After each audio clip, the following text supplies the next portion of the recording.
Hello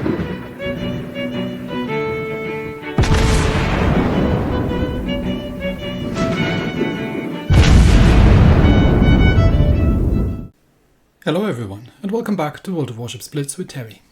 Today we are looking at the Tier 9 Japanese heavy cruiser, the Ibuki. Japanese Tier 9s have a little bit of an issue generally. We've already looked at the battleships, at some of the destroyers, and it's kind of like Tier 9 is a little bit worse than Tier 9 generally is, for a better payoff at Tier 10 at some points. But let's see how that works out with the cruiser line. The Ibuki actually existed, which is not particularly common for ships at that tier anymore.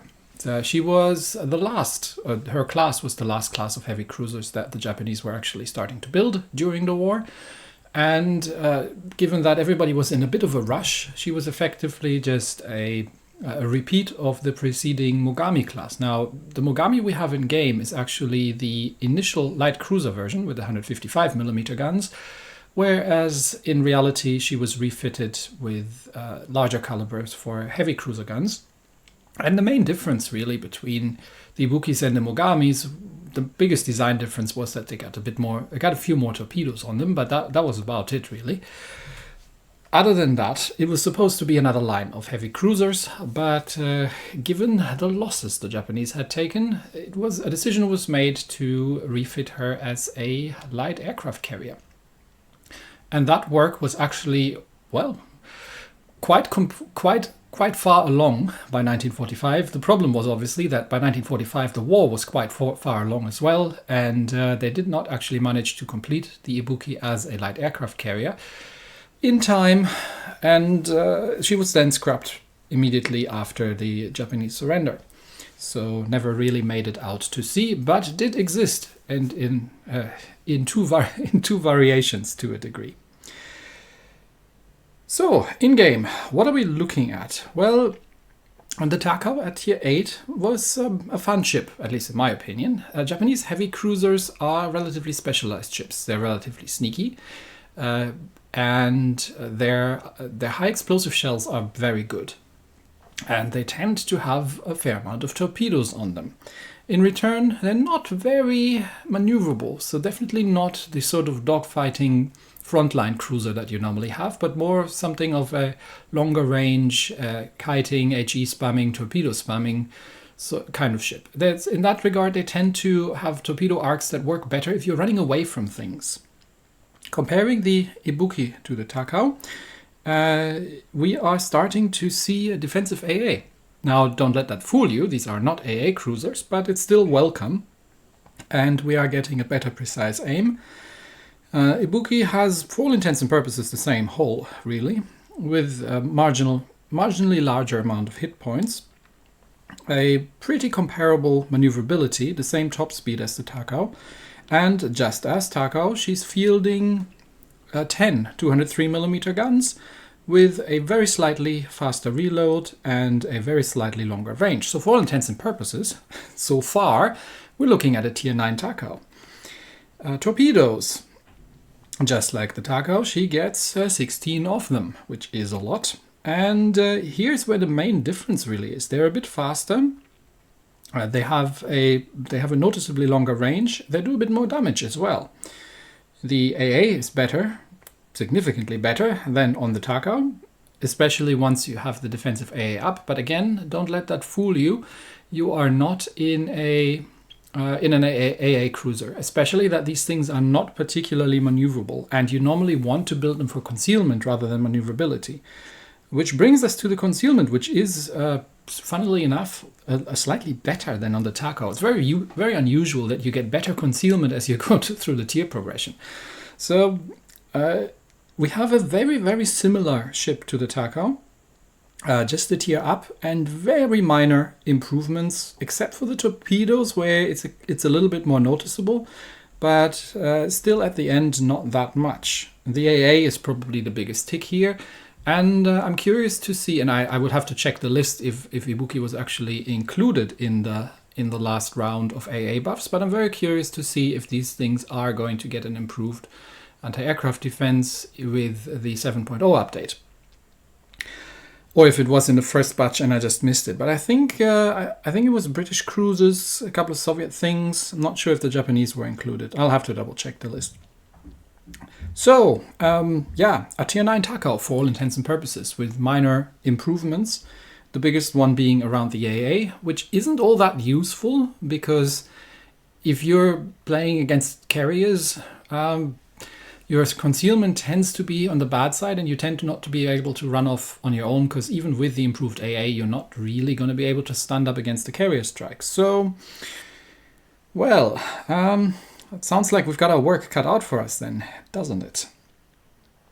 You get the choice between more speed and acceleration, or main gun, reload, and traverse. I think they're both good choices, to be honest.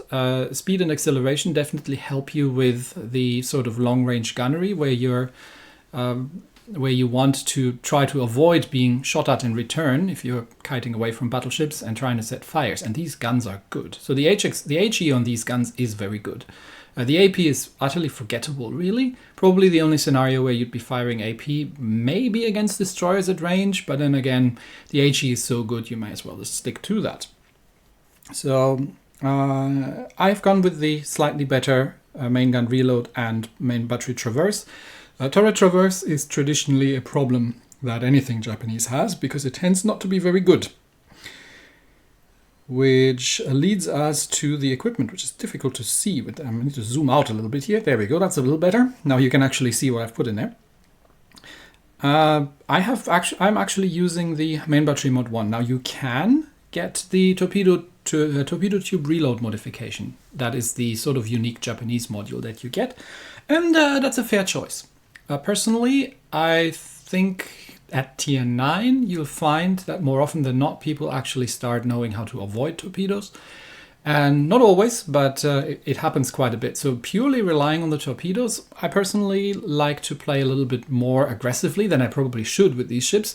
And I like to get my guns around because, you know, one of the problems with hyper-specialized ships is that you're not always in a situation where you can make use of that. And if you're up against a destroyer and you need to, you know, defend yourself or your team, then having a bit of a gun traverse to be able to kite more aggressively and more effectively, or to, you know, get the guns on target more quickly is not a bad thing.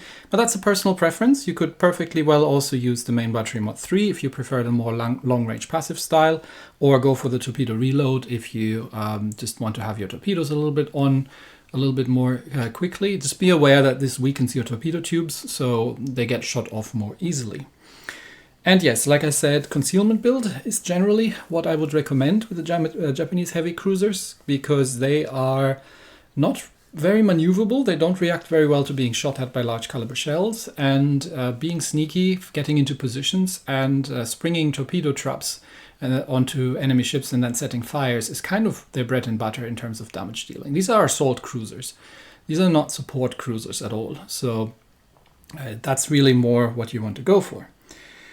Now, I have, again, as usual, played two battles with two different setups. One with a just standard setup, as you would if you're grinding through, regular captain, regular camo, regular consumables. The other is the, how do I put this?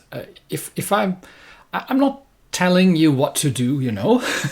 Some people have certain tastes, and if they feel like they want to play the Ibuki for extended periods of time, and they want to actually invest the gold and have a legendary commander on it, then who am I to tell them not to?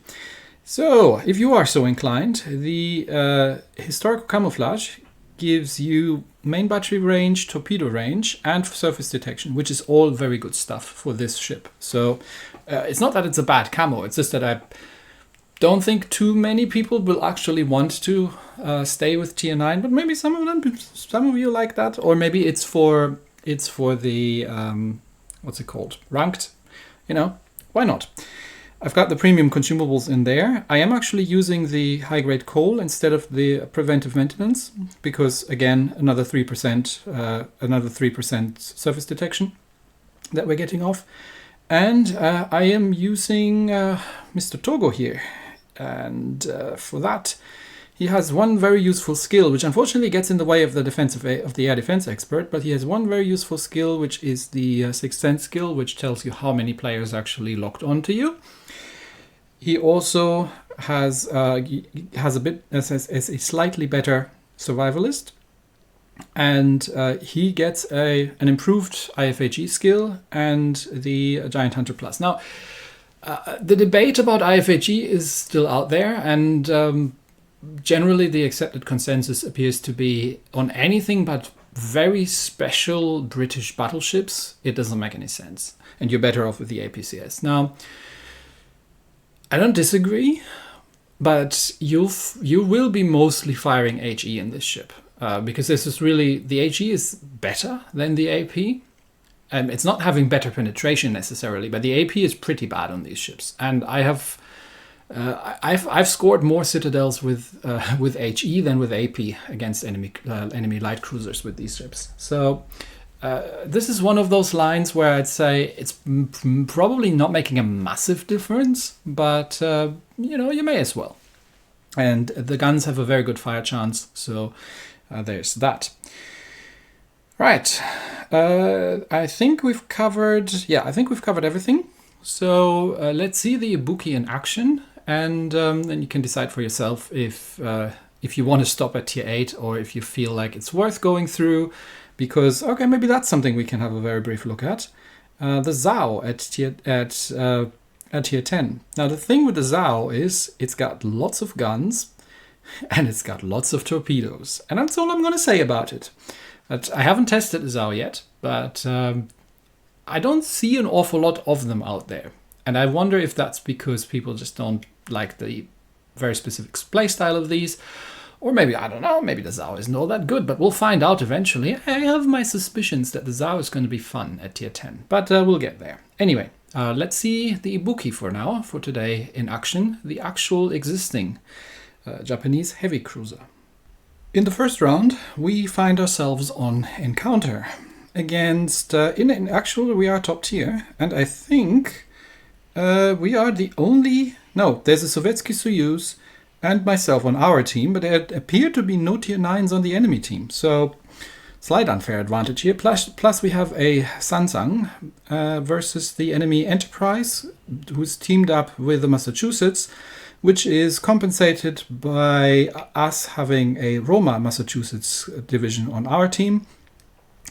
And other than that, it's Amagi, Edinburgh, Akizuki, and Double Lightning. So me being the only cruiser here means that, let's go actually, me being the only cruiser here means that I may be forced a little bit into, well, more of a support cruiser role. And that's unfortunate, because that's very much not something the Ibuki is good at. So we'll see how it plays out. But with 3 enemy destroyers, hopefully the 2 battleships can make something happen.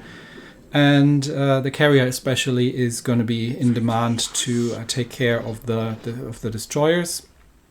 I am going to go left here. We've got Öland, who has a relatively decent AA. We've got the Soyuz here, so I'm going to go to my left flank, and we'll see if the carrier comes for us. Then I can combine my AA with Öland. Öland is not going to the flank, so that's a very unusual. Why are you doing this? You should have stayed with me actually. And because you don't have an awful lot of room to maneuver there. Yeah, the carrier goes for Öland, and Öland is just taking it, I guess. And that's probably a dead Öland. But okay, I don't really have anything else I can do here, because there comes the cavalry, Lightning, Edinburgh, and a battleship backing them up. So I'm gonna thinking about dumping some torpedoes in the water, but for now they seem to be not interested in me. So precise aim up, shots out at the Lightning. He is stationary over there. And we'll drop the torpedoes to just keep them at bay, because my team, after the Öland has just senselessly died in the middle to the enemy carrier strike, my team is not doing anything on this flank. So the Roma Massachusetts team group is pushing on the other side. And I'm just going to try and keep these guys at bay here, because I have no backup. That's a torpedo hit on the destroyer, but Edinburgh obviously has his own torpedoes, and well, we'll get shots out at the Edinburgh, and then we'll just try to be a nuisance over here and keep these guys at bay. I'm not sure what the carrier is currently doing, but it looks like he got his fighters captured by the enemy Enterprise, and I'm gonna try and go undetected. See if I can get. Yep, I've got undetected. The battleship's now helping out on the right flank as well. So my team's pushing hard on the other flank, which means I'm just gonna try and hold here. Hello, don't forget about me. I'm still here, and we'll see if we can just dunk some torpedoes in the general direction here. Unfortunately, Edinburgh's gone defensive again and it is helping out in the other direction, as is the Lightning, and the carrier is kind of helping out here. But yeah, Lightning has a fuel smoke, and I'm just going to try and keep these guys at bay really, and see what I can do over here. There come the torpedoes. These are Lightning torpedoes. Yeah, these are Lightning torps. I should be able to avoid that. And oh, come on, game! That clearly went past me. Gotta love it, don't you? Anyway, Lightning has been deterred from pushing. That's a double fire on the Amagi at max range, which is really where you want to play the ship. So this is an engagement where she actually shines. Unfortunately, I have been caught by the Amagi a little bit with my pants down because I've just been switching to the acceleration. But now that I'm picking up some speed, this would be a prime opportunity to set permafires on the Amagi. Unfortunately, that Lightning is still out there, and I'm gonna have to deal with him in a second. So last salvo at the Amagi, and then we'll drop some torpedoes in his general direction. That's a double permafire, and then I'm gonna have to get out of here because Lightning is there and is pushing together with the Amagi. So I do have to disengage, unfortunately. And I am going to have to probably Damacon that. I am running very much out of hit points, being under fire from... If it was just Amagi, it wouldn't be such a big problem. And, okay, the carrier has been paying attention, so we might be able to get the Amagi down. I'm just going to drop some torpedoes in the general direction of where I think Lightning might go, if he's not pushing in. But I think I'm pretty much done here. The enemy team has disassembled our battleship push in their cap, and we haven't been able to capitalize from the fact that I've been holding off the flank on my own here pretty much. Which means, yeah, I'm gonna die here very quickly, and then it's up to, and that's the rest of the friendly team's push on the other flank that has been defeated. So yeah, against the destroyer, you are not the best. You're not the best suited. Now I've done what I could here, put out some damage, and the carrier's been helping. But carrier Lightning, maybe he might finishing off the Edinburgh really isn't your priority at this point. You're keeping the Lightning spotted, but for whom? I'm dead, and the Sovietsky Soyuz is going the other way. He was full health, hasn't been particularly helpful to that push originally. So, I mean, carrier is trying to finish off the Edinburgh, which is not a bad move because we need to get kills. The problem is he's now actually under attack from the Lightning. And the Sovietsky Soyuz is now coming under fire from the battleships that are pushing down the other way. So carrier now has to deal with Lightning. And Lightning's been left alone pretty much for too long. That, yeah, he just fuel smokes. There's not an awful lot you can do about that. Is he still connecting a torpedo? Yeah, he's still connected 2 torpedoes, I think. The carrier is not playing badly here in terms of avoiding. The problem the carrier now obviously has is that, well, it's nobody left after that flank's pushed. And that's an almost full health Massachusetts against that Sovietsky Soyuz, which has left it kind of too long to sit back and try doing something from range. The Edinburgh is still out there somewhere. And the carrier is struggling to take on that Lightning, who is playing very well. Hopefully he's going reverse. No, you're dropping too far ahead. He would have had him. Unfortunately, now the Lightning's got the torpedoes reloaded, and that's the end of the carrier. But well done, Lightning. Well played. And it's just a matter for the Sovietsky Soyuz now to go down. and then that's that. So this is a situation where you kind of don't want to be, and kind of do want to be. So the Ibuki is relatively good at this sort of delaying action. You can spam torpedoes. You can, if you can concentrate on a single target at range. Let's say if there were 2 battleships pushing. That is a situation that you can work with relatively well. But if you are getting chased by destroyers, that's where it can get a little difficult, because at longer ranges, if the destroyers are maneuverable, you just don't have to reload to do very much, unless they're doing stupid stuff and just sitting there still. And if you can't focus on dodging incoming battleship fire, then it can get nasty pretty quickly. So there's that. In the second round, it's once again a Tier 9 battle against Black Friedrich der Große, Richelieu, Gascogne, Amagi, and Akizuki. And we are playing Domination on Sea of Fortune. Sea of Fortune is a nice map for these kind of ships. Lots of small islands. And if the Akizuki isn't careful, then if you're careless against a Japanese cruiser, you're going to regret it very, very quickly. If you know what you're doing, they are relatively easy to counter, because they will have to engage you at longer ranges. Although they have a pretty good stealth, once they engage, they do want to be at longer ranges, so don't expect them to come rushing you in most cases. And in a close range engagement, they are not the best, but if you're careless, they can punish that pretty quickly. Anyway, I have only got a bot Kagero with me here, so we are going to hit a destroyer. The question is which one, because it's going to be either one of the bots or the Aki. But in either case, I'm not too afraid, and I can outspot any of the battleships, not the destroyers so much, but I can outspot any of the battleships if the destroyers decide to go center, for example. So I'm confident at least pushing towards the cap. I don't necessarily want to be in the cap, because that would be restrictive to my maneuverability. And if I need to get out of there, I need to have a way out. Okay, destroyer in the cap. I'm going to let the bot go and find it with its face.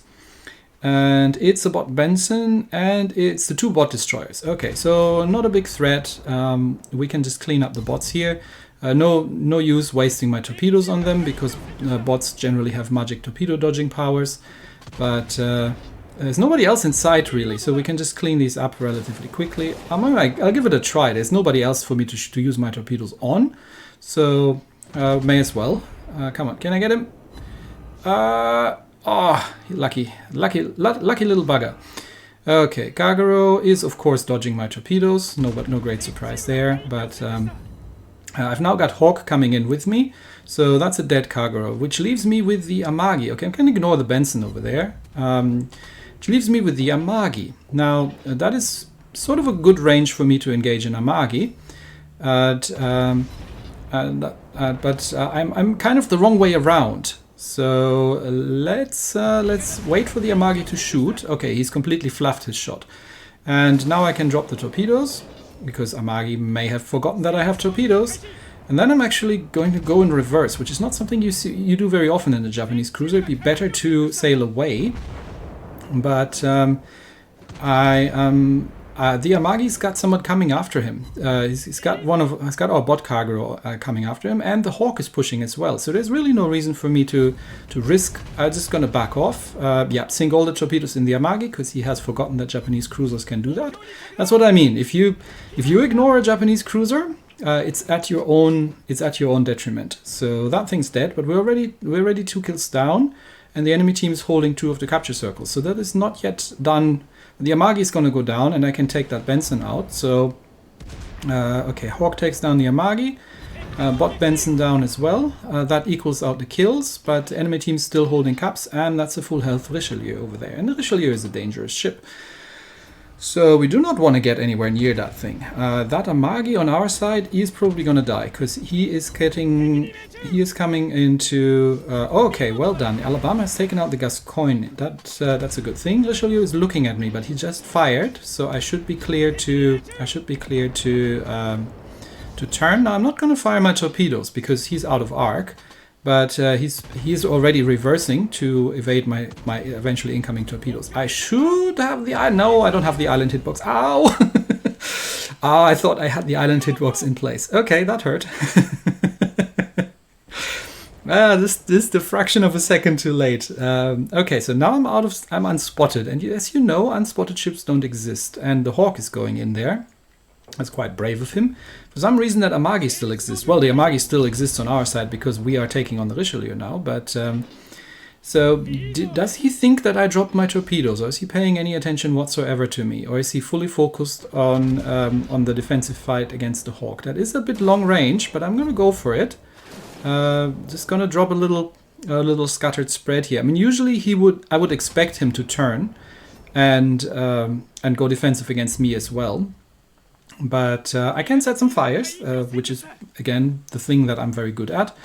And he is taking a surprising amount of damage from the Hawk and without doing an awful lot in return. So that's a dead Richelieu, because my torpedoes are going to finish him off if the Hawk doesn't take him out first. And plonk. So the friendly Amagi, to nobody's great surprise, has died to the Freddy. But we have managed to take down the Richelieu. We're still behind on points. But we've got 2 minutes to go. There's the Akizuki and the Black Freddy left. So Hawk will need to take a point. Now Hawk doesn't want to get in a close range fight with the Black Freddy. It's always nice to see if your teammates can actually think about what they're doing. And I might have to lead that a little bit more. But I want to get into a position where I can punish that Black Friedrich der Große.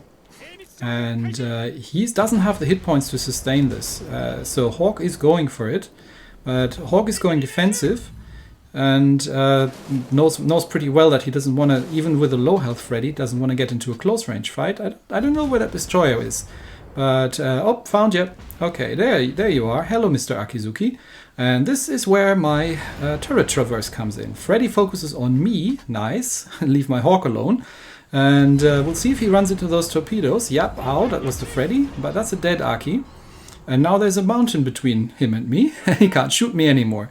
And there come the unsurprising torpedoes from the Aki. But I think I landed one torpedo on the Freddy, and Hawk's done the rest.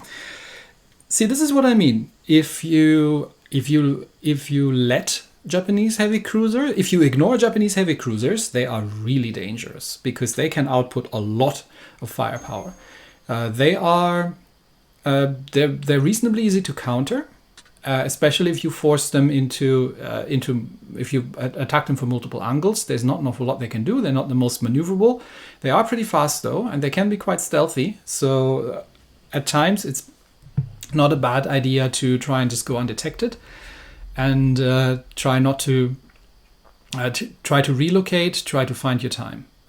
As usual with relatively specialized classes of ships, you're not going to have a great game every game, but you can definitely put the hurt on in these ships, and the Ibuki is no exception. So despite it basically just being an up-tiered Takao, and which has been given a bit better AA, but which doesn't make it an AA ship by far range, and sort of has been power crept a bit by the light cruiser line, I would argue. This is still a fun line, and this is still a fun cruiser, but you have to play her to her strength, because otherwise you're not going to have a great enjoyment.